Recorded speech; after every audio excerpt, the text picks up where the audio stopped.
Channel Punjabi ਦੇਖ ਰਹੇ ਦਰਸ਼ਕਾਂ ਦਾ ਪ੍ਰੋਗਰਾਮ ਫਰੰਟ ਲਾਈਨ ਵਿੱਚ ਬਹੁਤ-ਬਹੁਤ ਸਵਾਗਤ। ਦੋਸਤੋ, ਜਿੱਦਾਂ ਆਪਾਂ ਜ਼ਿਕਰ ਕੀਤਾ ਸੀ, ਅੱਜ ਅਸੀਂ ਡਾਕਟਰ ਪ੍ਰਗਟ ਸਿੰਘ ਭੁਰਜੀ ਹੁਣਾਂ ਨਾਲ ਗੱਲਬਾਤ ਕਰਨੀ ਹੈ। ਮਸਲਾ ਨੀਂਦ। ਪਿਛਲੀ ਵਾਰੀ ਅਸੀਂ ਗੱਲਬਾਤ ਕੀਤੀ ਸੀ, ਬੇਸਿਕ ਗੱਲਬਾਤ, ਮੁੱਢਲੀ ਗੱਲਬਾਤ ਨੀਂਦ ਦੇ ਬਾਰੇ, ਸਲੀਪ ਦੇ ਬਾਰੇ, ਨੀਂਦ ਕਿਉਂ ਜ਼ਰੂਰੀ ਹੈ। ਔਰ ਡਾਕਟਰ ਸਾਹਿਬ ਨੇ ਬਹੁਤ ਸਾਰੀਆਂ ਗੱਲਾਂ ਦੱਸੀਆਂ ਸੀ।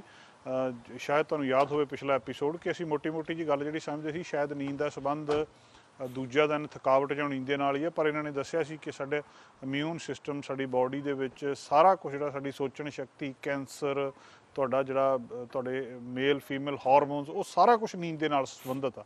ਅਤੇ ਅੱਜ ਉਸੇ ਸਿਲਸਿਲੇ ਦੇ ਵਿੱਚ ਅਸੀਂ ਕੁਝ ਗੱਲਾਂ ਬਾਤਾਂ ਹੋਰ ਕਰਨੀਆਂ। ਖਾਸ ਤੌਰ ਦੇ ਉੱਤੇ ਵੀ ਗੂੜੀ ਨੀਂਦ ਕਿਹੜੀ ਹੁੰਦੀ ਆ।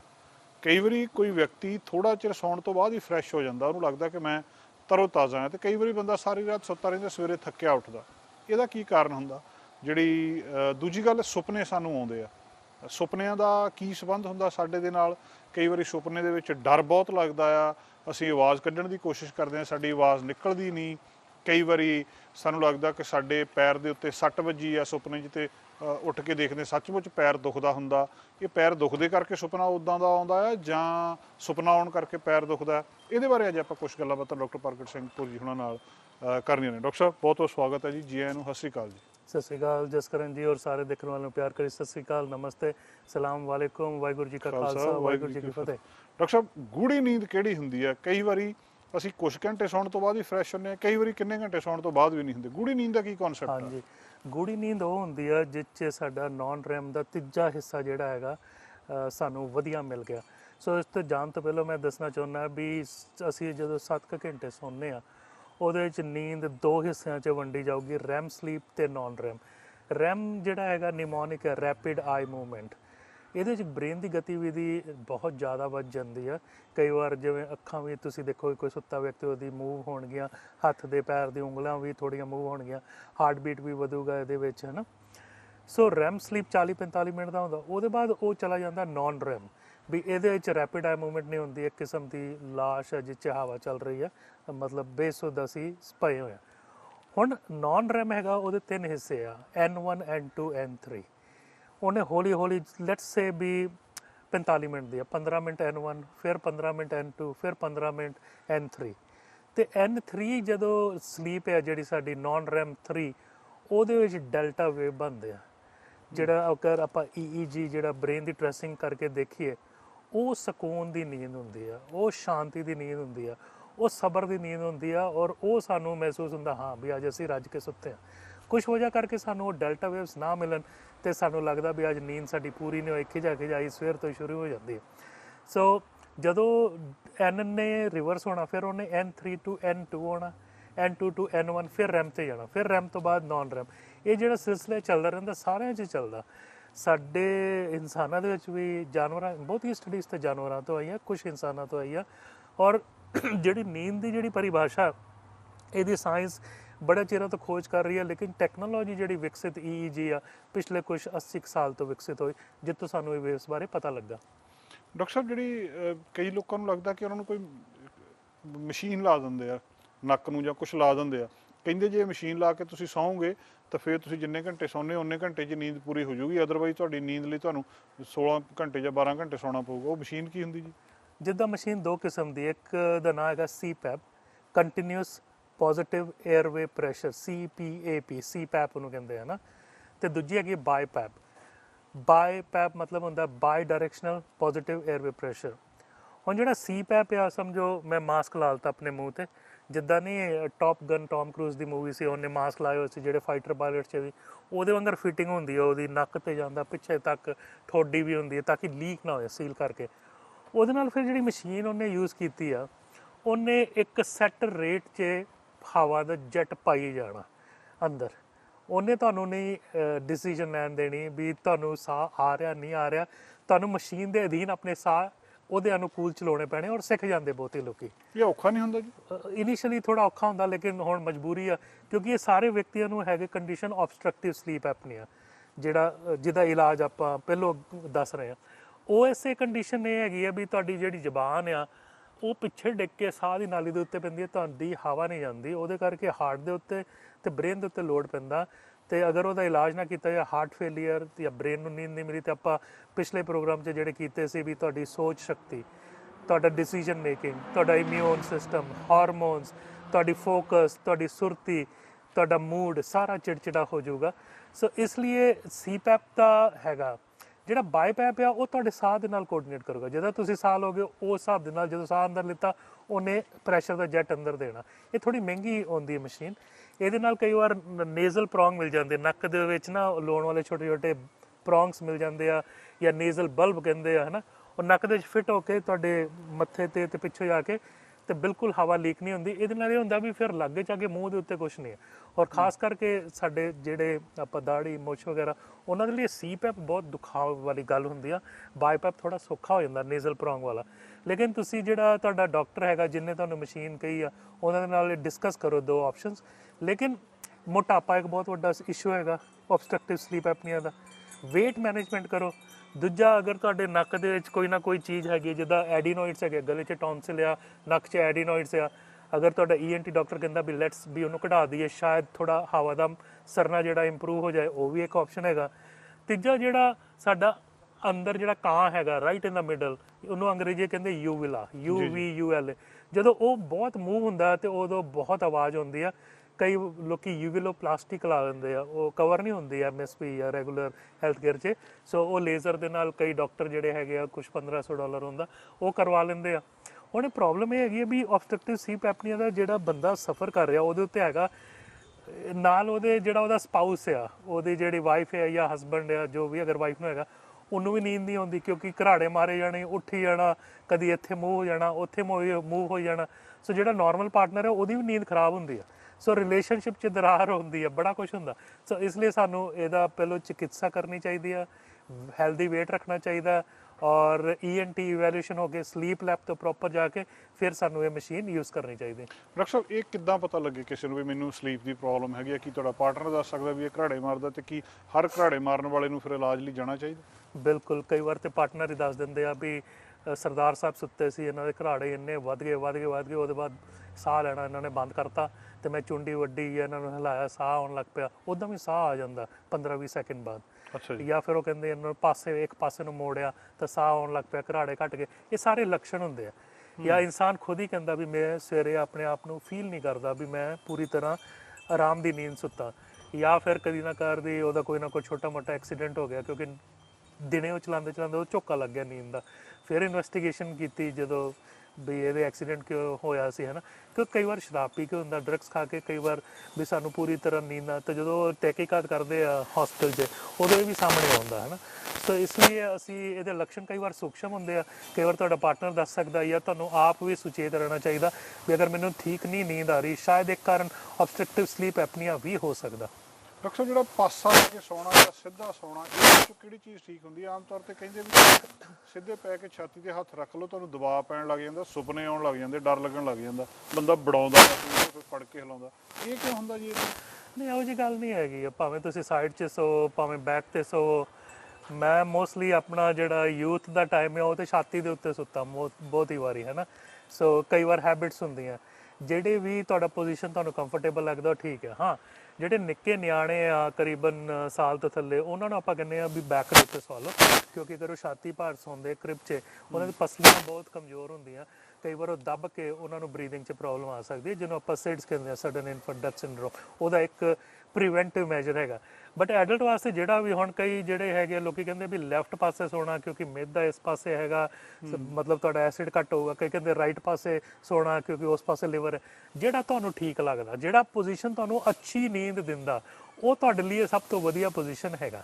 ਤੇ ਡਾਕਟਰ ਸਾਹਿਬ, ਜਿਹੜੀ ਇਹ ਸੁਪਨੇ ਕਿਉਂ ਆਉਂਦੇ ਜੀ? ਕਿ ਸੁਪਨੇ ਆਉਣੇ, ਕਈ ਕਹਿੰਦੇ ਜਿਹਨੂੰ ਸੁਪਨੇ ਜ਼ਿਆਦਾ ਆਉਂਦੇ ਆ ਉਹਦੇ ਕਮਲੇ ਹੋਣ ਦੇ ਲੱਛਣ ਜ਼ਿਆਦਾ ਹੁੰਦੇ ਆ, ਜਾਂ ਉਹਦਾ ਮੈਂਟਲ ਉਹ ਅਪਸੈਟ ਬਹੁਤ ਜ਼ਿਆਦਾ ਆ। ਕਈ ਕਹਿੰਦੇ ਵੀ ਸੁਪਨੇ ਗੂੜੀ ਨੀਂਦ ਚ ਆਉਂਦੇ। ਸੁਪਨਿਆਂ ਦਾ ਗੂੜੇ ਨੀਂਦ ਨਾਲ ਕੋਈ ਸੰਬੰਧ ਹੈ?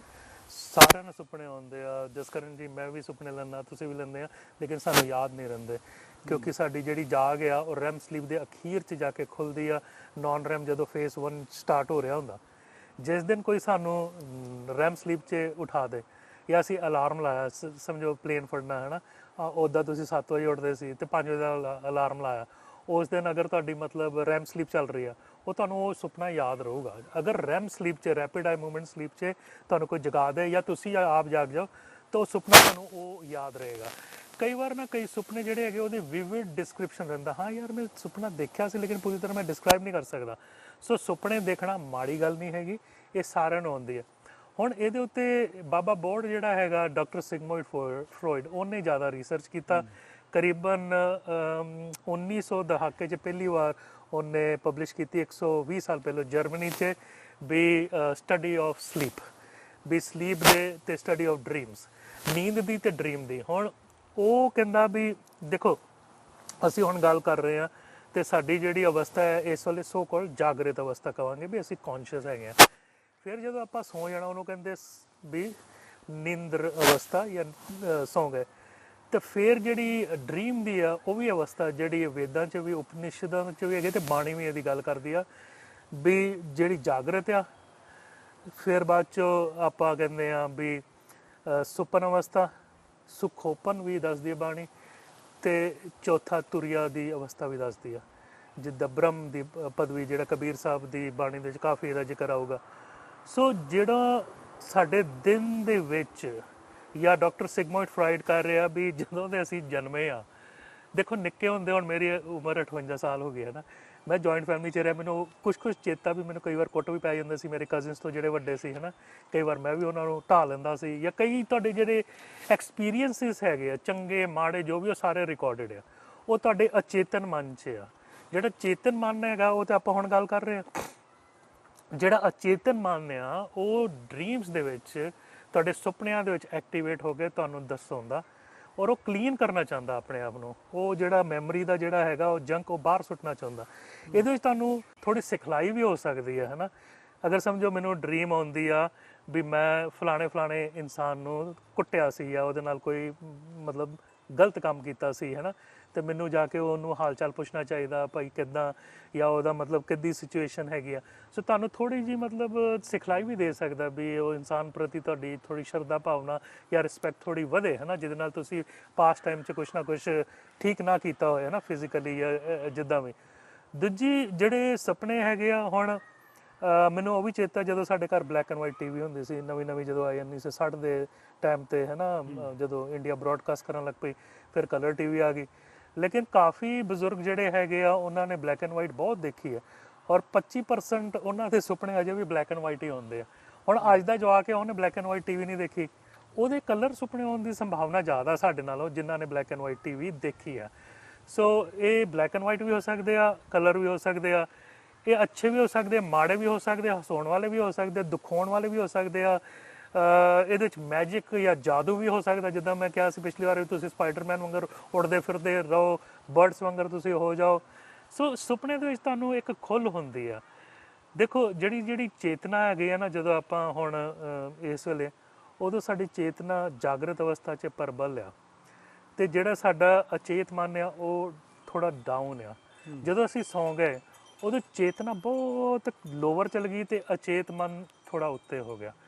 ਸੋ ਜਾਗਰਤ ਔਰ ਨੀਂਦਰ ਅਵਸਥਾ 'ਚ ਚੇਤਨਾ ਦਾ ਫਰਕ ਹੈਗਾ, ਔਰ ਡਰੀਮਸ ਜਿਹੜੇ ਹੈਗੇ ਲੈਣੇ ਕੋਈ ਮਾੜੀ ਗੱਲ ਨਹੀਂ ਹੈਗੀ। ਹੁਣ ਵੀ ਜਿਹੜੇ ਰਿਸਰਚਰਸ ਮੈਂ ਕਈ ਵਾਰ ਦੇਖਦਾ ਸਾਡੇ ਮੈਡੀਕਲ ਰਸਾਲਿਆਂ 'ਚ ਹੁੰਦਾ, ਉਹ ਸਟੱਡੀ ਕਰਦੇ ਆ ਵੀ ਦੋ ਲੋਕਾਂ ਦੇ, ਜਿੱਦਾਂ ਬॉयਫ੍ਰੈਂਡ ਗਰਲਫ੍ਰੈਂਡ ਜਾਂ ਹਸਬੈਂਡ ਵਾਈਫ, ਤੋਂ ਦੇਖਦੇ ਆ ਵੀ 25% ਆਫ ਟਾਈਮ ਤੁਹਾਨੂੰ ਪਾਰਟਨਰ ਦੇ ਡਰੀਮਸ ਆਉਣਗੇ, ਚੰਗੇ ਆਉਣਗੇ ਜਾਂ ਮਾੜੇ ਆਉਣਗੇ। ਅਗਰ ਪਾਰਟਨਰ ਦੇ ਨਾਲ ਤੁਸੀਂ ਬਦਸਲੂਕੀ ਕੀਤੀ ਆ ਤਾਂ ਉਸ ਹਿਸਾਬ ਦੇ ਨਾਲ ਡਰੀਮ ਆਉਣਗੇ, ਤੁਹਾਨੂੰ ਪਤਾ ਵੀ ਲੱਗ ਜਾਊਗਾ ਵੀ ਮੈਂ ਕੁਛ ਨਾ ਕੁਛ ਕੀਤਾ ਸੀ। ਸੋ ਮੈਮਰੀ ਜਿਹੜੀ ਆ ਬਾਹਰ ਨੂੰ ਆ ਰਹੀ ਆ, ਔਰ ਤੁਹਾਨੂੰ ਮਤਲਬ ਤੁਹਾਡੇ ਪਾਰਟਨਰ ਪ੍ਰਤੀ ਹੋਰ ਨੇੜਤਾ ਲੈ ਕੇ ਆਉਣ ਦੀ ਵੀ ਇੱਕ ਕੋਸ਼ਿਸ਼ ਡਰੀਮ ਕਰਦਾ ਵੀ ਤੁਸੀਂ ਅਗਰ ਕੋਈ ਗਲਤ ਕੰਮ ਕੀਤਾ ਤਾਂ ਉਹਨਾਂ ਦੇ ਨਾਲ ਮਾਫੀ ਮੰਗ ਲਓ ਜਾਂ ਉਹਨੂੰ ਸੁਧਾਰ ਲਓ। ਦੂਜਾ ਜਿਹੜਾ ਡਰੀਮਸ ਜਿਹੜੇ ਹੈਗੇ ਆ, ਇੱਕ ਐਨਰਜੀ ਦਾ ਡਿਸਚਾਰਜ ਵੀ ਹੈਗਾ। ਹੁਣ ਦੇਖੋ ਸਾਡੇ ਬ੍ਰੇਨ ਦੇ ਵਿੱਚ ਟ੍ਰਿਲੀਅਨਸ ਆਫ ਨਿਊਰੋਨਸ ਹੈਗੇ ਆ, ਜੋ ਬ੍ਰਹਮੰਡੇ ਸੋਈ ਪਿੰਡੇ ਜੋ ਖੋਜੇ ਸੋ ਪਾਵੇ। ਸੋ ਉਹਨਾਂ ਦੇ ਕਨੈਕਸ਼ਨਸ ਵੀ ਓਨੇ ਹੀ ਜ਼ਿਆਦਾ ਇੱਕ ਨਿਊਰੋਨ ਦੂਜੇ ਨਿਊਰੋਨ ਦੇ ਨਾਲ। ਕਈ ਵਾਰ ਉਹ ਨਾ ਮੈਮਰੀ ਜਿਹੜੀ ਹੈਗੀ ਆ ਉਹ ਡਿਸਚਾਰਜ ਕਰਕੇ ਬਾਹਰ ਕੱਢਣਾ ਚਾਹੁੰਦਾ, ਉਹ ਵੀ ਸੁਪਨਿਆਂ ਦੇ ਵਿੱਚ ਹੁੰਦੀ ਆ। ਸੋ ਸੁਪਨੇ ਲੈਣਾ ਕੋਈ ਇਹ ਗਲਤ ਗੱਲ ਨਹੀਂ ਆ, ਨਾ ਹੀ ਕੋਈ ਕਮਲਾ ਹੋ ਰਿਹਾ। ਨੀਂਦ ਦੇ ਨਾਲ ਦੋ ਹੋਰ ਕੰਡੀਸ਼ਨ ਮੈਂ ਬੱਚੇ 'ਚ ਦੇਖਦਾ, ਇੱਕ ਹੁੰਦਾ ਨਾਈਟ ਮੇਅਰਸ, ਵੀ ਬੱਚਾ ਸੁੱਤਾ ਅਚਾਨਕ ਉੱਠ ਕੇ ਰੋਣ ਲੱਗ ਪਿਆ, ਬੌਂਦਲ ਗਿਆ, ਚੀਕਾਂ ਮਾਰਨ ਡਿਆ, ਅਤੇ ਉਹ ਕਹਿੰਦਾ ਮੈਨੂੰ ਫੜ ਲਓ ਹੈ ਨਾ, ਸ਼ਾਇਦ ਉਹਨੂੰ ਕੋਈ ਸੁਪਨਾ ਆਇਆ, ਭੈੜਾ ਸੁਪਨਾ, ਵੀ ਕੋਈ ਵੀ ਮਤਲਬ ਉਹਨੂੰ ਆਇਆ ਹੋਵੇਗਾ। ਇੱਕ ਹੁੰਦਾ ਨਾਈਟ ਟੈਰਰ।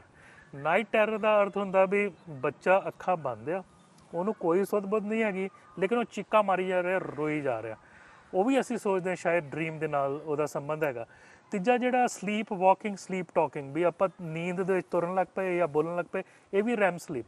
ਸਾਰੇ ਸੁਪਨੇ ਰੈਮ ਸਲੀਪ ਦੇ ਵਿੱਚ ਹੁੰਦੇ ਆ, ਔਰ ਅਸੀਂ ਹਰ ਰੋਜ਼ ਕਰੀਬਨ 4 ਤੋਂ 6 ਸੁਪਨੇ ਦੇਖ ਰਹੇ ਹਾਂ। ਹਰ ਇੱਕ ਵਿਅਕਤੀ ਦੇਖ ਰਿਹਾ, ਉਹਨੂੰ ਉਹਦਾ ਬੋਧ ਹੈਗਾ ਜਾਂ ਨਹੀਂ ਹੈਗਾ। ਯਾਦ ਉਦੋਂ ਹੀ ਰਹਿੰਦਾ ਜਦ ਉਹਦੀ ਰੈਮ ਸਲੀਪ 'ਚ ਜਾਗ ਖੁੱਲਦੀ ਹੈ ਉਸ ਦਿਨ। ਜਿਹੜਾ ਬੰਦਾ ਸੁਪਨੇ ਨੀਂਦ ਦੇ ਵਿੱਚ ਬੜਾਉਂਦਾ ਬਹੁਤ ਹੈ, ਜਦੋਂ ਤੁਸੀਂ ਕਹਿੰਦੇ ਉਹਨੂੰ ਸੁਪਨਾ ਆ ਰਿਹਾ ਜਿਹੜਾ ਟੈਰਰ ਜਾਂ ਕੁਝ ਹੋਰ ਆ, ਉਹ ਮਾੜੀ ਗੱਲ ਹੁੰਦੀ ਹੈ? ਨਹੀਂ ਨਹੀਂ, ਬਿਲਕੁਲ ਨਹੀਂ। ਕਿਉਂਕਿ ਹੁਣ ਮੈਨੂੰ ਚੇਤਾ ਦੀਵਾਰ ਮੂਵੀ ਜਦੋਂ ਰਿਲੀਜ਼ ਹੋਈ ਸੀ 75, ਸ਼ੋਲੇ ਵੀ 75, ਉਹਦੇ ਬਾਅਦ ਡਿਸ਼ਮ ਬਹੁਤ ਹੁੰਦਾ ਸੀ, ਤੇ ਮੈਂ ਦੀਵਾਰ ਦੇ ਕਈ ਵਾਰ ਡਾਇਲੌਗ ਬੋਲਣ ਡਿਆ ਸੀ। ਮੇਰੇ ਕਜ਼ਨਸ ਨੇ ਮੈਨੂੰ ਦੱਸਿਆ ਹਨ ਕਿ ਅਸੀਂ ਇਕੱਠੇ ਬੰਦੇ ਹੁੰਦੇ ਸੀ, ਬਹੁਤ ਵੱਡੀ ਫੈਮਿਲੀ ਸੀ। ਸੋ ਆਪਾਂ ਜਿਹੜਾ ਦਿਨ ਦੇ ਟਾਈਮ ਜੋ ਤੁਸੀਂ ਦੇਖਿਆ ਉਹ ਤੁਹਾਡਾ ਪਿਕਚਰ ਪਲੇ ਹੁੰਦਾ, ਔਰ ਕਈ ਵਾਰ ਡਿਸ਼ਮ ਤੁਹਾਨੂੰ ਡਰ ਵੀ ਲੱਗ ਰਿਹਾ ਹੁੰਦਾ ਸਲੀਪ 'ਚ, ਕੋਈ ਤੁਹਾਨੂੰ ਮੁੱਕਾ ਮਾਰ ਰਿਹਾ ਹੈ ਨਾ, ਵੀ ਤੁਸੀਂ ਆਪਣੇ ਆਪ ਨੂੰ ਡਿਫੈਂਡ ਕਰ ਰਹੇ। ਇਹ ਸਾਰੀਆਂ ਨਾਰਮਲ ਚੀਜ਼ਾਂ ਹੈਗੀਆਂ, ਕੋਈ ਬਾਹਰਲੀ ਸ਼ੈ ਨੇ ਆ ਕੇ ਤੁਹਾਨੂੰ ਫੜ ਨਹੀਂ ਲਿਆ, ਨਾ ਤੁਹਾਨੂੰ ਕੋਈ ਕਮਲਾ ਕਰ ਰਿਹਾ। ਇਹ ਨਾਰਮਲ ਹਿਊਮਨ ਬਿਹੇਵੀਅਰ ਹੈ, ਨਾਰਮਲ ਹਿਊਮਨ ਸਲੀਪ ਔਰ ਸਲੀਪ ਦੇ ਨਾਲ ਸੰਬੰਧਿਤ ਰੈਮ ਸਲੀਪ ਦੇ ਘਟਨਾਵਾਂ। ਕਈ ਵਾਰੀ ਬੱਚੇ ਰਾਤ ਨੂੰ ਪਿਸ਼ਾਬ ਕਰ ਦਿੰਦੇ ਬੈੱਡ ਦੇ ਉੱਤੇ, ਵੱਡੇ ਹੁੰਦੇ ਤਾਂ ਕਰਦੇ ਰਹਿੰਦੇ ਆ, ਉਹਨਾਂ ਨੂੰ ਪੁੱਛੋ ਕਹਿੰਦੇ ਸਾਨੂੰ ਇਦਾਂ ਲੱਗਿਆ ਸੀ, ਵਾਸ਼ਰੂਮ ਗਏ ਸੀ ਅਸੀਂ, ਉਹ ਇਦਾਂ ਕਰ ਦਿੱਤਾ। ਇਹਦਾ ਕੀ ਕਾਰਨ ਹੁੰਦਾ? ਕਿ ਇਹਦੇ ਪਿੱਛੇ ਵੀ ਕੋਈ ਸਾਇੰਸ ਹੁੰਦੀ ਹੈ ਤਾਂ ਕਿੱਦਾਂ ਬਚਿਆ ਜਾ ਸਕਦਾ ਜੀ? ਬਹੁਤ ਹੈ ਨਾ, ਜਦੋਂ ਮੈਂ ਇਹਨਾਂ ਦੀ ਹਿਸਟਰੀ ਲੈਣਾ, ਇਹ ਬੱਚੇ ਗੂੜੇ ਨੀਂਦ ਵਾਲੇ ਹੁੰਦੇ, ਇਹਨਾਂ ਦੀ ਨੀਂਦ ਬੜੀ ਗੂੜੀ ਹੁੰਦੀ ਹੈ। N3 ਮਤਲਬ ਪ੍ਰੀਡੋਮੀਨੈਂਟ ਹੁੰਦੀ ਆ। ਅਗਰ ਆਪਾਂ ਦੇਖਾਂਗੇ 50% ਆਫ ਟਾਈਮ ਕੋਈ ਨਾ ਕੋਈ ਹਿਸਟਰੀ ਹੁੰਦੀ ਫੈਮਿਲੀ 'ਚ, ਮਦਰ ਦੀ ਜਾਂ ਫਾਦਰ ਸਾਈਡ ਵੀ, ਉਹ ਵੀ ਨਿੱਕੇ ਹੁੰਦੇ ਕਰਦੇ ਸੀ। ਅੱਛਾ ਜੀ। ਦੇਖੋ ਬਹੁਤੇ ਬੱਚੇ ਜਿਹੜੇ ਹੈਗੇ ਆ ਡਰਾਈ ਹੋ ਜਾਂਦੇ ਰਾਤ ਨੂੰ, ਕਰੀਬਨ 3-4 ਸਾਲ ਤੱਕ ਬਹੁਤੇ ਬੱਚੇ ਹੋ ਜਾਂਦੇ ਆ। ਔਰ ਇਹਦਾ ਇਹ ਨਹੀਂ ਹੁੰਦਾ ਵੀ ਜਿਹੜਾ ਬੱਚਾ 5 ਸਾਲ 'ਚ ਡਰਾਈ ਹੋ ਰਿਹਾ ਵੀ ਉਹਦੇ ਵਿੱਚ ਕੋਈ ਨੁਕਸ ਹੈਗਾ।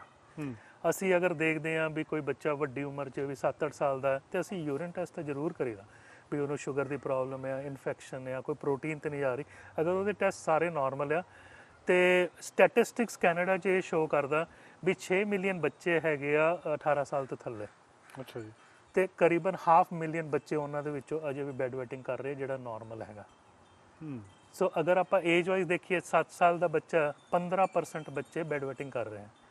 ਉਹੀ ਨੰਬਰ ਜਦੋਂ 9 ਸਾਲ 'ਚ ਲੈ ਕੇ ਜਾਵਾਂਗੇ ਉਹ 10 'ਚ ਹੋ ਜਾਊਗਾ, ਜਦੋਂ 12 ਸਾਲ 'ਚ ਲੈ ਕੇ ਜਾਓਗੇ 5 ਹੋ ਜਾਊਗਾ, ਜਦੋਂ 15 ਸਾਲ 'ਚ ਲੈ ਕੇ ਜਾਓਗੇ 1% ਹੋ ਜਾਊਗਾ।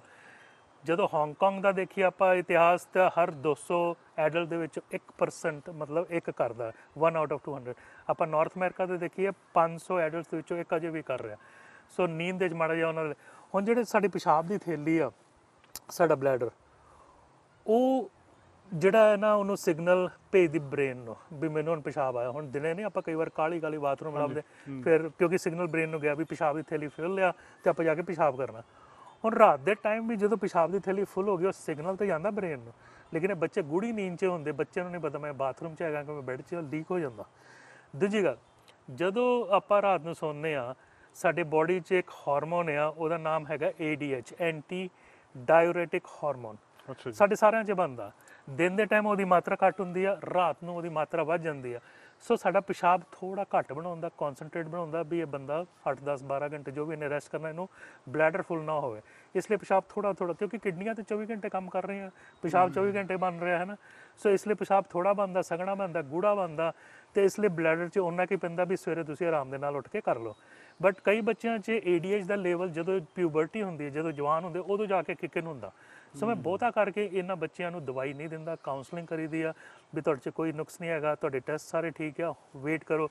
ਕਈ ਹੁਣ ਬੱਚੇ ਜਿਹੜੇ ਸੈਂਸਿਟਿਵ ਹੋ ਜਾਂਦੇ, ਕਿਉਂਕਿ ਉਹਨਾਂ ਨੇ ਸਲੀਪ ਓਵਰ 'ਚ ਜਾਣਾ, ਕੈਂਪਿੰਗ 'ਚ ਜਾਣਾ, ਉੱਥੇ ਉਹਨਾਂ ਦਾ ਮਜ਼ਾਕ ਉਡਾਇਆ ਜਾਏਗਾ, ਕਿਉਂਕਿ ਨਾਲ ਦੇ ਬੱਚੇ ਨੇ ਦੇਖ ਲਿਆ ਵੀ ਉਹਨੇ ਪੁੱਲ ਅਪ ਡਾਈਪਰ ਪਾਇਆ ਤੇ ਉਹ ਸ਼ੇਮ ਹੋ ਜਾਊਗਾ। ਉਦੋਂ ਪੁਰਾਣੇ ਟਾਈਮ ਤੇ ਨੱਕ ਦੀ ਸਪਰੇਅ ਹੁੰਦੀ ਸੀ, ਮਤਲਬ ADH ਦੀ, ਹੁਣ ਗੋਲੀਆਂ ਵੀ ਮਿਲ ਜਾਂਦੀਆਂ, DDAVP, ਡੈਸਮੋਪ੍ਰੈਸਿਨ ਕਰਕੇ ਉਹਦਾ ਨਾਂ ਹੈਗਾ, ਉਹ ਕਨਸੈਂਟਰੇਟ ਰੱਖਦੀ ਆ ਪਿਸ਼ਾਬ ਨੂੰ। ਲੇਕਿਨ ਪੰਗਾ ਹੈ ਵੀ ਜਦੋਂ ਤੁਸੀਂ ਬੰਦ ਕਰਤੀ, ਫਿਰ ਪਿਸ਼ਾਬ ਜਿਹੜਾ ਹੈਗਾ ਬੈਕ ਟੂ ਮਤਲਬ ਜਿਹੜਾ ਹੈਗਾ ਉਹਦੀ ਸਿੰਪਟਮਸ ਆ ਸਕਦੇ ਆ। ਇਸ ਲਈ ਮੈਂ ਸਪੈਸ਼ਲ ਸਿਚੁਏਸ਼ਨ 'ਚ ਕਹਿੰਦਾ, ਦੂਜਾ ਬੱਚੇ ਨੂੰ ਸ਼ੇਮ ਨਹੀਂ ਕਰਨਾ ਵੀ ਦੇਖ ਤੂੰ 9 ਸਾਲ ਦਾ ਹੋ ਗਿਆ, ਤੇਰਾ 5 ਸਾਲ ਦਾ ਜਿਹੜਾ ਭਰਾ ਆ ਬਿਲਕੁਲ ਡਰਾ ਆ, ਹੈ ਨਾ, ਉਹਨੂੰ ਸ਼ੇਮ ਨਹੀਂ ਕਰਨਾ, ਕਿਉਂਕਿ ਉਹਦੀ ਕੋਈ ਗਲਤੀ ਕਰਕੇ ਨਹੀਂ ਹੋ ਰਿਹਾ। ਇਹ ਮੈਚੂਰੇਸ਼ਨ ਹਰ ਇੱਕ ਦਾ ਅਲੱਗ ਹੈਗਾ। ਔਰ ਮੈਂ ਇਹ ਵੀ ਕਹਿੰਦਾ ਵੀ ਫਿਕਰ ਨਾ ਕਰੋ ਵੀ ਹੁਣ 10 ਸਾਲ ਦਾ ਤੁਹਾਡਾ ਮੁੰਡਾ ਹੋ ਗਿਆ, 10 ਰਹਿ ਗਏ ਵਿਆਹ 'ਚ, ਮੈਂ ਵਿਆਹ ਵੀ ਕਰਵਾ ਦੂੰਗਾ, ਦਾਦਾ ਦਾਦੀ ਵੀ ਬਣ ਜਾਓਗੇ, ਵੀ ਸਾਰਾ ਕੁਝ ਠੀਕ ਹੈ, ਹੌਸਲਾ ਰੱਖੋ। ਪੈਰੈਂਟਸ ਨੂੰ ਜ਼ਿਆਦਾ ਵਰੀ ਹੋ ਜਾਂਦੀ ਆ। ਸੋ ਬੱਚੇ ਨੂੰ ਅਗਰ ਐਂਗਜ਼ਾਈਟੀ ਹੈਗੀ ਇਸ ਗੱਲ ਤੋਂ, ਤਾਂ ਫਿਰ ਸਾਨੂੰ ਕਾਉਂਸਲਿੰਗ ਕਰਨੀ ਪੈਂਦੀ ਹੈ, ਜਾਂ ਕਈ ਵਾਰ ਮੈਂ ਗੋਲੀਆਂ ਯੂਜ਼ ਕਰਦਾ, 200 ਮਾਈਕਰੋਗ੍ਰਾਮ ਉਹਨਾਂ ਦਾ ਡੋਜ਼ ਹੁੰਦਾ, ਕਈ ਵਾਰ 400 ਵੀ ਯੂਜ਼ ਕਰਨੀ ਪੈਂਦੀ ਹੈ, ਡਿਪੈਂਡਿੰਗ ਔਨ ਸੀਵਰਿਟੀ। ਡਾਕਟਰ ਸਾਹਿਬ ਜਿਹੜੀ ਨੀਂਦ ਆ ਜਾਂ ਸੁਪਨੇ ਆ ਇਹਦਾ ਸਾਡੇ ਫਿਜ਼ੀਕਲ ਵਰਲਡ ਤੇ ਇਮੋਸ਼ਨਲ ਵਰਲਡ ਨਾਲ ਕਿੰਨਾ ਕੁ ਸੰਬੰਧ ਆ? ਕਈ ਵਾਰੀ ਸਾਡਾ ਕੋਈ ਕੰਮ ਹੁੰਦਾ, ਕੱਲ੍ਹ ਨੂੰ ਮੈਨੂੰ ਜੌਬ ਦੀ ਸਟ੍ਰੈਸ ਆ, ਮੈਨੂੰ ਇਦਾਂ ਲੱਗਦਾ ਕਿ ਮੈਂ ਐਗਜ਼ਾਮ 'ਚ ਬੈਠਾ, ਮੇਰਾ ਪੈਨ ਨਹੀਂ ਚੱਲ ਰਿਹਾ ਜਾਂ ਮੈਨੂੰ ਆ ਨਹੀਂ ਰਿਹਾ। ਕਈ ਵਾਰੀ ਇੰਨੇ ਖੁਸ਼ੀ ਵਾਲੇ ਇੰਨੇ ਆਨੰਦਦਾਇਕ ਸੁਪਨੇ ਆਉਂਦੇ, ਬੰਦੇ ਦਾ ਜੀ ਕਰਦਾ ਸੁਪਨਾ ਟੁੱਟੇ ਹੀ ਨਾ, ਇਹ ਹੋਰ ਅੱਗੇ ਚੱਲੀ ਜਾਵੇ। ਜੀ ਜੀ, ਉਹਦਾ ਸਾਡੇ ਪਹਿਲੇ ਦਿਨਾਂ ਦੀ ਗਤੀਵਿਧੀ ਨਾਲ ਕੋਈ ਸੰਬੰਧ ਹੁੰਦਾ? ਬਿਲਕੁਲ। ਜਿੱਦਾਂ ਮੈਂ ਕਹਿ ਰਿਹਾ ਸੀ ਵੀ ਜਦੋਂ ਆਪਾਂ ਸੌਂਦੇ ਆ, ਸਾਡਾ ਹਿਪੋਕੈਂਪਸ, HIPPO, CAMPUS, ਉਹ ਫਾਈਲਾਂ ਜਿਹੜੀ ਮੈਮਰੀ ਦੀਆਂ N3 ਦੇ ਵਿੱਚ ਸਟੋਰੇਜ 'ਚ ਪਾਉਂਦਾ ਹੈ ਨਾ, ਗੁੱਡ ਬੈਡ, ਚੰਗੀਆਂ ਮਾੜੀਆਂ, ਉੱਥੇ ਪ੍ਰੋਸੈਸਿੰਗ ਹੁੰਦੀ ਆ। ਹੁਣ ਤੁਸੀਂ ਕਿਹਾ ਸੀ ਤੁਹਾਨੂੰ ਐਗਜ਼ਾਮ ਦਾ ਸਟ੍ਰੈਸ ਸੀ, ਲੇਕਿਨ ਨੀਂਦ ਦੇ ਵਿੱਚ ਤੁਹਾਨੂੰ ਇਹ ਹਲਾਸ਼ੇਰੀ ਦਿੱਤੀ ਗਈ ਵੀ ਨਹੀਂ, ਬੜਾ ਕੁਝ ਠੀਕ ਹੋਣਾ, ਵੀ ਤੂੰ ਉਹਦੀ ਵਰੀ ਨਾ ਕਰ, ਤੂੰ ਫੋਕਸ ਕਰ ਆਪਣੇ ਕੰਮ ਤੇ, ਤੂੰ ਵਿਜयी ਹੋਏਗਾ। ਸੋ ਇਸ ਲਈ ਕਈ ਜਿਹੜੇ ਸੁਪਨੇ ਆ ਤੁਹਾਨੂੰ ਪੋਜ਼ਿਟਿਵਿਟੀ ਵੱਲ ਵੀ ਲੈ ਕੇ ਜਾਂਦੇ ਆ, ਤੁਹਾਨੂੰ ਹੀਲਿੰਗ ਵਾਸਤੇ ਵੀ ਲੈ ਕੇ ਜਾਂਦੇ ਆ। ਸੋ ਇਹਦੀ ਕੋਈ ਮਾੜੀ ਗੱਲ ਨਹੀਂ ਹੈਗੀ। ਦੂਜਾ, ਹਾਂ, ਸਾਡੇ ਡੇ ਟੂ ਡੇ 'ਚ ਬਾਹਰ ਜੋ ਵਾਤਾਵਰਨ 'ਚ ਹੋ ਰਿਹਾ ਜਾਂ ਸਾਡੇ ਅੰਦਰ ਜ਼ਿਹਨ 'ਚ ਜਿਹੜੀ ਮਾਨਸਿਕਤਾ ਉਹ ਚੱਲ ਰਹੀ ਆ, ਉਹਦਾ ਡਾਇਰੈਕਟ ਅਸਰ ਸਾਡੇ ਉੱਤੇ ਹੋਏਗਾ। ਦੇਖੋ, ਜਿਹੜਾ ਹੁਣ ਆਪਾਂ ਇੱਕ ਦੂਜੇ ਨਾਲ ਗੱਲ ਕਰ ਰਹੇ ਹਾਂ, ਬਹੁਤ ਸਾਰੀ ਸੈਂਸਰੀ ਇਨਪੁਟ ਮੇਰੇ ਅੱਖਾਂ ਦੇ ਰਾਹੀਂ ਅੰਦਰ ਜਾ ਰਹੀ ਹੈ। ਇੱਕ ਤਾਂ ਮੈਂ ਤੁਹਾਨੂੰ ਦੇਖ ਰਿਹਾ, ਲੇਕਿਨ ਆਲੇ ਦੁਆਲੇ ਕਾਰਾਂ ਆ, ਦਰਖਤ ਆ, ਅਸਮਾਨ ਆ, ਪੱਤੇ ਹਿਲ ਰਹੇ ਆ, ਹਵਾ ਦਾ, ਇਹ ਸਾਰੀ ਸੈਂਸਰੀ ਇਨਪੁਟ ਸਾਡੇ ਅਚੇਤਨ ਮਨ, ਜਿਹਨੂੰ ਸਬਕੌਂਸ਼ੀਅਸ ਮਾਈਂਡ ਕਹਿੰਦੇ ਆ। ਔਰ ਸਿਮਰਨ ਸਾਧਨਾ ਇੱਕ ਬਹੁਤ ਸੌਖਾ ਤਰੀਕਾ ਸਬਕੌਂਸ਼ੀਅਸ ਮਾਈਂਡ ਨੂੰ ਕਲੀਨ ਕਰਨ ਦਾ। ਜਿਸ ਦਿਨ ਸਬਕੌਂਸ਼ੀਅਸ ਮਾਈਂਡ ਕਲੀਨ ਹੋ ਗਿਆ, ਉਸ ਦਿਨ ਤੁਸੀਂ ਸਵਾਲ ਪੁੱਛ ਕੇ, ਜਿਹੜਾ ਮਰਜ਼ੀ ਸਵਾਲ ਪੁੱਛ ਕੇ ਹਟੇ, ਉਹਦਾ ਜਵਾਬ ਵਿਥਿਨ 5 ਸੈਕਿੰਡ ਹਾਜ਼ਰ ਹੁੰਦਾ, ਕਿਉਂਕਿ ਅੰਦਰੋਂ ਸਾਰਾ ਕੁਝ ਕਲੀਨ ਆ। ਨਹੀਂ ਤੇ ਅੰਦਰ ਜਾ ਕੇ ਜਿਹੜਾ ਮਟੀਰੀਅਲ ਜਾ ਕੇ ਫਸ ਜਾਂਦਾ, ਟਰੈਪ ਹੋ ਜਾਂਦਾ। ਦੂਜਾ, ਹੁਣ ਸਮਝੋ ਇੱਕ ਨਗਾੜਾ ਹੈਗਾ ਹੈ ਨਾ ਜੀ, ਉਹ ਤੁਸੀਂ ਬਾਹਰੋਂ ਮਾਰੋਗੇ ਤਾਂ ਹੀ ਆਵਾਜ਼ ਆਉਗੀ ਨਾ। ਸੋ ਜਿਹੜਾ ਅੰਦਰੋਂ ਕਲੀਨ ਹੋ ਗਿਆ, ਉਹ ਨਗਾੜੇ ਵਾਂਗਰ ਹੈ, ਬਾਹਰੋਂ ਜਿੱਡਾ ਰਿਦਮ ਕਰੋਗੇ ਉਸ ਕਿਸਮ ਦੀ ਆਵਾਜ਼ ਆਏਗੀ। ਸੋ ਇਸ ਲਈ ਅੰਦਰੋਂ ਅਗਰ ਕਲੀਨ, ਤੇ ਬਾਹਰ ਜਿਹੜਾ ਕੁਝ ਵੀ ਇਨਪੁਟ ਹੈਗਾ ਤੁਸੀਂ ਉਸ ਹਿਸਾਬ ਦੇ ਨਾਲ ਆਪਣੇ ਆਪ ਨੂੰ ਪੇਸ਼ ਕਰੋਗੇ। ਦੂਜੀ ਗੱਲ ਹੈਗੀ ਆ ਵੀ ਇਹ 'ਚ ਇੰਨਾ ਜ਼ਿਆਦਾ ਡਰਨ ਦੀ ਗੱਲ ਨਹੀਂ ਹੈਗੀ। ਨੀਂਦ ਤੁਹਾਡੀ ਠੀਕ ਹੋਣੀ ਚਾਹੀਦੀ ਹੈ, ਸੁਪਨੇ ਆਉਣੇ ਨਾਰਮਲ ਹੈਗਾ ਔਰ ਚੰਗੀ ਗੱਲ ਹੈਗੀ ਆ, ਸੁਪਨੇ ਆਉਣੇ ਚਾਹੀਦੇ। ਇਹਦਾ ਫਿਜ਼ੀਕਲ ਵਰਲਡ ਨਾਲ ਵੀ ਕੋਈ ਸੰਬੰਧ ਆ? ਵੀ ਮੰਨ ਲਓ ਮੈਂ ਇਹੋ ਜਿਹੇ ਮਾਹੌਲ ਦੇ ਵਿੱਚ ਜਿੱਥੇ ਬਦਬੂ ਆ ਰਹੀ ਹੈ ਤੇ ਮੈਨੂੰ ਸੁਪਨੇ ਭੈੜੇ ਤੇ ਡਰਾਉਣੇ ਆਉਣਗੇ, ਜੇ ਉੱਥੇ ਬਹੁਤ ਵਧੀਆ ਮਾਹੌਲ ਆ ਜਿੱਥੇ ਮੈਂ ਸੌਂ ਰਿਹਾ ਤਾਂ ਮੈਨੂੰ ਸੁਪਨੇ ਬੜੇ ਵਧੀਆ ਆਉਣਗੇ। ਇਹਦੇ ਉੱਤੇ ਨਾ ਡਾਕਟਰ ਸੰਜੇ ਗੁਪਤਾ ਨੇ, ਜਦੋਂ ਕੋਵਿਡ ਸਟਾਰਟ ਹੋਇਆ ਨਾ, ਅੱਛਾ ਜੀ, ਉਹਨੇ ਦੱਸਿਆ ਵੀ ਕਾਫੀ ਜਿਹੜੇ ਬੱਚੇ ਆ ਔਰ ਐਡਲਟਸ, ਉਹਨਾਂ ਨੂੰ ਭੈੜੇ ਭੈੜੇ ਸੁਪਨੇ ਆ ਰਹੇ ਆ।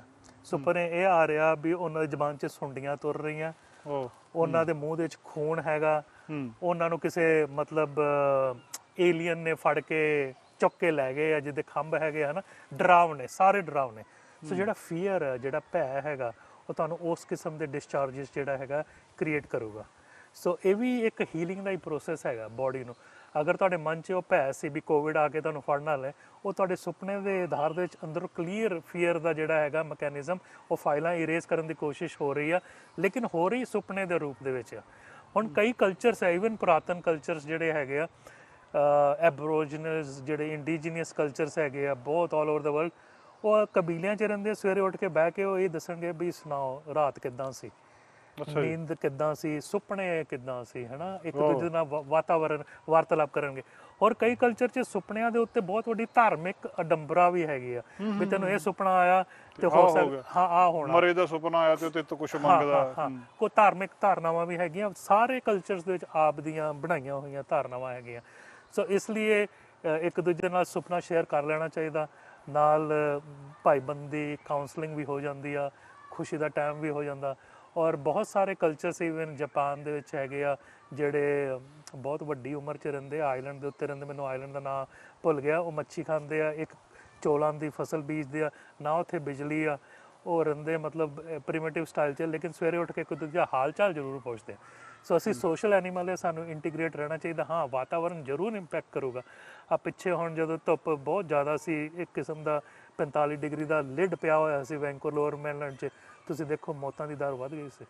ਉਹਦਾ ਮੇਨ ਰੀਜ਼ਨ ਸੀ ਵੀ ਸਲੀਪ ਡਿਸਰਪਸ਼ਨ ਅਤੇ ਤੁਹਾਡਾ ਬਿਲੀਫ ਵੀ ਮੈਨੂੰ ਕੁਛ ਹੋ ਜਾਣਾ ਵਾਤਾਵਰਨ 'ਚ। ਜੋ ਵੀ ਅਸੀਂ ਸੋਚਾਂਗੇ ਨਾ, ਸਾਡਾ ਮਨ ਉਹੀ ਕਰਦਾ। ਇਹਦੇ ਤੇ ਮੈਂ ਤੁਹਾਨੂੰ ਦੱਸਦਾ, ਇੱਕ ਨਾ ਸਰਜਨ ਸੀ ਜਿਹੜਾ ਰੋਜ਼ ਅਪੈਂਡਿਕਸ ਦੀ ਸਰਜਰੀ ਕਰਦਾ ਸੀ। ਅੱਛਾ ਜੀ। ਉਹ ਇੱਕ ਦਿਨ ਸ਼ਿਫਟ ਲਾ ਕੇ ਘਰ ਮੁੜ ਰਿਹਾ ਸੀ, ਉਹਦੇ ਮਾੜੀ ਜਿਹੀ ਇੱਥੇ ਦਰਦ ਹੋਈ ਕਿ ਕਿਤੇ ਅਪੈਂਡਿਕਸ ਨਾ ਹੋਵੇ, ਅਪੈਂਡਿਕਸ ਨਿਕਲਿਆ। ਤੁਸੀਂ ਆਪ ਕ੍ਰੀਏਟ ਕੀਤੀ ਅਪੈਂਡਿਕਸ। ਸੋ ਜਿਹੜਾ ਮਨ ਹੈਗਾ ਉਹ ਤੁਹਾਡਾ ਮੇਨ ਡਰਾਈਵਰ ਹੈ, ਜਿਹੜੀ ਤੁਹਾਡੀ ਬੋਡੀ ਦੇ ਵਿੱਚ ਵੀ ਰੋਕ ਕਰ ਸਕਦਾ। ਇਸ ਲਈ ਮਨ ਜੀਤੇ ਜਗ ਜੀਤ, ਉਹ ਤਾਂ ਗੁਰੂ ਦੱਸ ਰਿਹਾ ਤੁਹਾਨੂੰ, ਮਨ ਨੂੰ ਕੌਂਕਰ ਕਰੋ, ਮਨ ਨੂੰ ਤਗੜਾ ਕਰੋ, ਬਾਹਰਲੀ ਜਿਹੜੀ ਅਡੰਬਰਾ ਜਿਹੜੀ ਹੈਗੀ ਉਹ ਸਾਰੀ ਕਾਬੂ ਹੋ ਜਾਊਗੀ। ਡਾਕਟਰ ਸਾਹਿਬ, ਆਖਰੀ ਸਵਾਲ, ਬੱਚੇ ਜ਼ਿਆਦਾ ਸੌਂਦੇ ਆ, ਹੌਲੀ ਹੌਲੀ ਜਿਹੜੇ ਕਿਸ਼ੋਰ ਹੁੰਦੇ ਆ, ਅਡੋਲਸੈਂਟ ਹੁੰਦੇ, ਉਹਨਾਂ ਨੂੰ ਵੀ ਨੀਂਦ ਆਉਂਦੀ ਆ। ਬਚਪਨ ਤੱਕ ਇਹ ਪੈਟਰਨ ਘਟਦਾ ਜਾਂਦਾ। ਬੱਚੇ ਦਾ ਕਿੰਨਾ ਸੌਣਾ ਚਾਹੀਦਾ ਤੇ ਹੌਲੀ ਹੌਲੀ ਜਿਹੜਾ ਇਹ ਪੈਟਰਨ ਘਟਦਾ ਕਿਉਂ ਹੈ? ਜਦੋਂ ਆਪਾਂ ਪੈਦਾ ਹੁੰਦੇ ਆ, ਤੁਸੀਂ ਦੇਖੋ ਆਮ ਕਹਿਣਗੇ ਦੁੱਧ ਪੀ ਲਿਆ ਸੌਂ ਗਿਆ, ਦੁੱਧ ਪੀ ਲਿਆ ਸੌਂ ਗਿਆ। ਸੋ ਕਰੀਬਨ 18 ਤੋਂ 20 ਘੰਟੇ ਵੀ ਜਿਹੜਾ ਨਵ ਬੋਰਨ ਬੇਬੀ ਸੌਂਦਾ, ਔਰ ਤੁਸੀਂ ਦੇਖੋ ਹਰ ਦਿਨ ਉਹਦਾ 30 ਗ੍ਰਾਮ weight ਵੀ ਵਧ ਰਿਹਾ। ਗਰੋਥ ਹਾਰਮੋਨ ਦੀ ਮੈਕਸਿਮਮ ਸੈਕ੍ਰੀਸ਼ਨ ਸਾਡੇ ਸਲੀਪ 'ਚ ਹੁੰਦੀ। ਸੋ ਗਰੋਥ ਹਾਰਮੋਨ ਅਜੇ ਵੀ ਚਲੋ ਹੁਣ ਕੁਛ ਰੋਗਾਂ ਵਾਸਤੇ, ਕੁਛ ਮੇਰੇ ਪੇਸ਼ੈਂਟਸ ਨੂੰ ਲੱਗਦਾ ਚਿਲਡਰਨਸ ਹਸਪੀਟਲ ਕੁਛ ਇੱਕ ਰੋਗ ਵਾਸਤੇ, ਉਹ ਤਾਂ ਜਨਰਲੀ ਨਹੀਂ ਅਵੇਲੇਬਲ। ਲੇਕਿਨ ਬਹੁਤ ਲੋਕੀ ਮੈਕਸੀਕੋ ਜਾ ਕੇ ਇਲੀਗਲੀ ਸਾਊਥ ਅਮਰੀਕਾ ਜਾ ਕੇ ਲਾਉਂਦੇ, ਜਿਹੜੇ CEO ਨਹੀਂ ਹੈਗੇ ਵੱਡੇ ਕਾਰਪੋਰੇਸ਼ਨ ਦੇ 60-65 ਦੇ, ਤੇ ਉਹਨਾਂ ਨੂੰ ਯੂਥ ਫੈਕਟਰ ਫੇਰ ਮਿਲਦਾ ਹੈ ਨਾ। ਸੋ ਗਰੋਥ ਹਾਰਮੋਨ ਤੁਹਾਡੇ ਯੂਥ ਵਾਸਤੇ ਵੀ ਹੈਗਾ, ਤੁਹਾਡੀ ਲੰਬੇਰੀ ਉਮਰ ਵਾਸਤੇ ਵੀ ਹੈਗਾ, ਤੁਹਾਡੀ ਬੋਡੀ ਦਾ ਆਪਣਾ। ਬਾਹਰ ਵਾਲੀ ਜਿਹੜੀ ਗੱਲ ਹੈ ਉਹ ਨਾ ਕਰੋ, ਹੈ ਨਾ। ਹੁਣ ਗਰੋਥ ਹਾਰਮੋਨ ਦੀ ਸੈਕ੍ਰੀਸ਼ਨ ਹੋਣੀ ਸਲੀਪ 'ਚ। ਜਿਉਂ ਬੱਚਾ ਵੱਡਾ ਹੋਇਆ, ਕਰੀਬਨ ਹੁਣ ਜਿਹੜਾ ਸਕੂਲ ਜਾ ਰਿਹਾ ਬੱਚਾ 5-7 ਸਾਲ ਦਾ, ਉਹਨੂੰ ਘੱਟ ਤੋਂ ਘੱਟ 9-10 ਘੰਟੇ ਸਲੀਪ ਚਾਹੀਦੀ। ਫਿਰ ਥੋੜੀ ਘਟੂਗੀ। ਫਿਰ ਜਦੋਂ ਉਹ ਬੱਚਾ ਜਵਾਨ ਹੋ ਰਿਹਾ, ਜਦੋਂ ਐਡੋਲੈਸੈਂਟ ਹੋ ਰਿਹਾ, ਉਹਦੀ ਹਰ ਇੱਕ ਅੰਗ ਵੱਧ ਰਿਹਾ, ਉਦੋਂ ਫਿਰ ਉਹਨੂੰ ਸਲੀਪ ਜ਼ਿਆਦਾ ਚਾਹੀਦੀ ਹੈ। ਇਹਦੇ 'ਤੇ ਅਸੀਂ ਕੈਨੇਡੀਅਨ ਪੀਡੀਆਟ੍ਰਿਕ ਸੁਸਾਇਟੀ ਤੇ BC ਪੀਡੀਆਟ੍ਰਿਕ ਸੁਸਾਇਟੀ ਨੇ ਅਸੀਂ ਸਬਮਿਸ਼ਨਸ ਵੀ ਭੇਜੇ ਸੀ ਵੀ ਜਿਹੜੇ ਹਾਈ ਸਕੂਲ ਦੇ ਬੱਚੇ ਆ, ਉਹਨਾਂ ਦਾ ਸਕੂਲ ਦਾ ਟਾਈਮ ਥੋੜਾ ਲੇਟ ਕਰੋ, ਘੰਟਾ ਲੇਟ ਕਰ ਦਿਓ, ਕੁਛ ਨਹੀਂ ਹੋ ਚੱਲਿਆ, ਉਹਨਾਂ ਨੂੰ ਸੌਣ ਦਿਓ, ਕਿਉਂਕਿ ਉਹਨਾਂ ਦੀ ਨੀਂਦ ਪੂਰੀ ਨਹੀਂ ਹੋ ਰਹੀ, ਕਿਉਂਕਿ ਉਹਨਾਂ ਦੀ ਬੋਡੀ ਗਰੋ ਹੋ ਰਹੀ ਆ। ਔਰ ਇਹ ਵੀ ਇੱਕ ਫੈਕਟਰ ਜਿਹੜਾ ਆਉਣ ਵਾਲੇ ਸਮੇਂ 'ਚ ਕੁਛ ਨਾ ਕੁਛ ਇਹਦੇ ਉੱਤੇ ਜ਼ਰੂਰ ਹੋਊਗਾ, ਪੁਸ਼ਟਿੰਦੀ ਹੋਊਗਾ।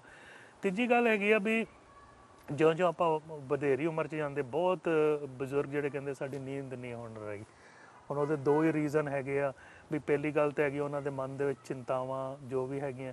ਦੂਜਾ, ਜਿਵੇਂ ਸ਼ੁਰੂ ਤੋਂ ਸਲੀਪ ਦੀ ਹੈਬਿਟਸ ਇੰਨੀ ਵਧੀਆ ਨਹੀਂ ਸੀ। ਸੋ ਸਾਨੂੰ ਡੇ ਦੇ ਟਾਈਮ ਐਕਸਰਸਾਈਜ਼ ਕਰਨੀ ਚਾਹੀਦੀ, ਅੱਛਾ ਭੋਜਨ ਖਾਣਾ ਚਾਹੀਦਾ, ਮਾਈਂਡ ਨੂੰ ਜਿਹੜਾ ਹੈਗਾ ਸਾਨੂੰ ਬਲਵਾਨ ਰੱਖਣਾ ਚਾਹੀਦਾ। ਸੂਰਜ ਦੀ ਜਿੰਨੀ ਐਕਸਪੋਜਰ ਲਵਾਂਗੇ ਡੇ ਟਾਈਮ, ਉਹਨਾਂ ਰਾਤ ਨੂੰ ਵਧੀਆ, ਕਿਉਂਕਿ ਜਿਹੜਾ ਮੈਲਾਟੋਨਿਨ ਹਾਰਮੋਨ ਜਿਹਨੇ ਸਾਨੂੰ ਨੀਂਦ ਦੇਣਾ, ਜਿੰਨੀ ਸੂਰਜ ਦੀ ਐਕਸਪੋਜਰ ਹੋਊਗੀ ਉਹਨਾਂ ਰਾਤ ਨੂੰ ਸਾਨੂੰ ਗੂੜੀ ਨੀਂਦ ਆਊਗੀ। ਸੋ ਇਸ ਲਈ ਸਾਨੂੰ ਨੇਚਰ ਦੇ ਨਾਲ ਕੋਆਰਡੀਨੇਟ ਹੋਣਾ ਚਾਹੀਦਾ। ਔਰ ਨੇਚਰ ਦੇ ਨਾਲ ਹੀ ਅਸੀਂ, ਕਿਉਂਕਿ ਕੁਦਰਤ ਤੋਂ ਹੀ ਪਾਂਚ ਤਤੁ ਧਨ ਰਚਿਓ ਜਾਨੋ ਚਤੁਰ ਸੁਜਾਨ, ਜੇ ਤੇ ਉਪਜਿਓ ਨਾਨਕਾ ਲੀਨ ਤਾਹੀ ਮਹਿਮਾਨ। ਇਹ ਸਾਰਾ ਕੁਝ ਇੱਥੋਂ ਹੀ ਡੰਬਰਾ ਕ੍ਰੀਏਟ ਹੋਈ ਹੈ ਤੇ ਇੱਥੇ ਹੀ ਹੋ ਜਾਣੀ ਆ ਮਰਨ ਤੋਂ ਬਾਅਦ ਵੀ। ਸੋ ਆਪਾਂ ਜਿੰਦੇ ਜੀ ਜਿਹੜਾ ਹੈਗਾ ਨੇਚਰ ਦੇ ਨਾਲ ਜ਼ਰੂਰ ਕਨੈਕਟ ਰਹੀਏ। ਡਾਕਟਰ ਸਾਹਿਬ ਬਹੁਤ ਬਹੁਤ ਮਿਹਰਬਾਨੀ, ਸ਼ੁਕਰੀਆ ਜੀ, ਤੁਸੀਂ ਜਾਣਕਾਰੀ ਦਿੱਤੀ, ਬਹੁਤ ਬਹੁਤ ਮਿਹਰਬਾਨੀ। ਬਹੁਤ ਬਹੁਤ ਧੰਨਵਾਦ। ਖੁਸ਼ ਰਹੋ, ਆਬਾਦ ਰਹੋ, ਹੱਸਦੇ ਰਹੋ, ਵਸਦੇ ਰਹੋ। ਨੀਂਦ ਜ਼ਰੂਰੀ ਚਾਹੀਦੀ ਹੈ।